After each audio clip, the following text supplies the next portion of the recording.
So this would be fairly typical of the setup that we'd have for the van on a site. So we got our shade and the outdoor gear, so we've got a barbecue.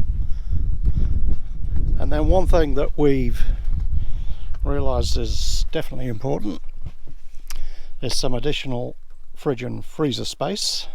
So we bought ourselves a portable fridge freezer. So in Europe, generally you're only a day away from a supermarket.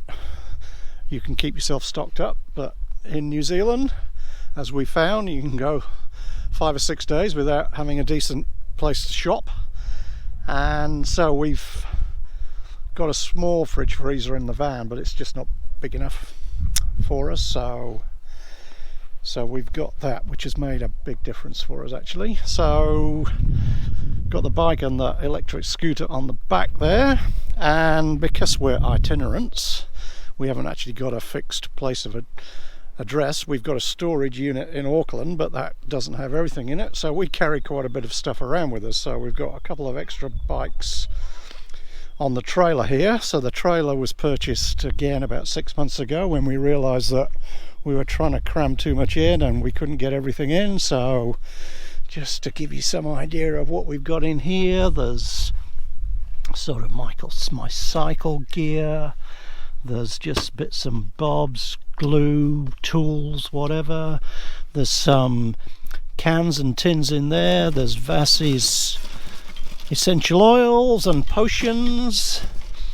There's some bathroom gear. I've actually got a trainer for my electronic trainer for my bike from when we do get to house sits. We've got wine in here, essential supplies, more wine, and more bike gear, and some clothes and some outdoor furniture. So you can see we're just having to carry a lot of it around with us. So let's just have a look inside the van and you can get some idea of what we've got in the way of living space.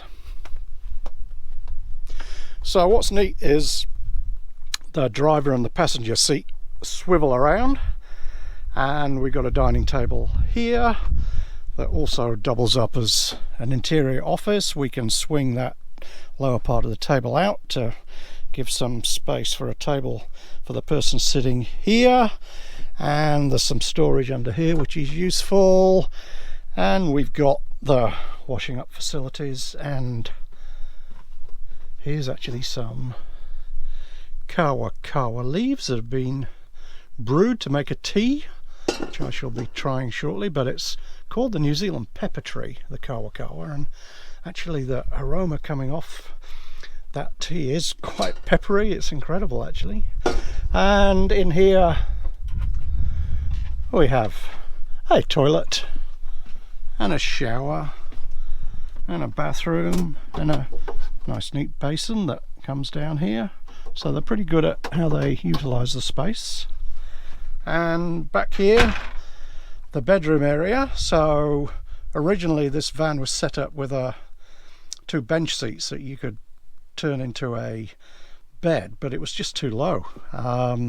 So we all sort of had a whole heap of space above the bed and hardly any storage space below the bed. So with Steve's significant help, during one of the lockdowns, we got a new bed base constructed and fitted in, and we've got heaps of storage space under the bed now. And effectively this is a queen size width bed that just stays fixed, because we just found that we were just keeping the bed made up when we were traveling, because we've got this sitting area at the front, so we don't need the sitting area at the back. So that's been a good addition to the van, is creating all that extra storage space. So yeah, not brilliant when it's the wind and the rain is coming in sideways in the middle of winter.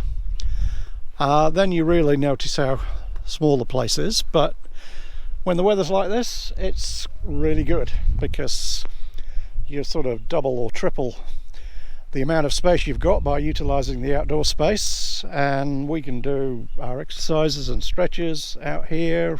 We can sit out here. It's really good. So yeah, a good little setup for us that's helped us through the last year, that's for sure. And who knows how much longer it's going to be going on for.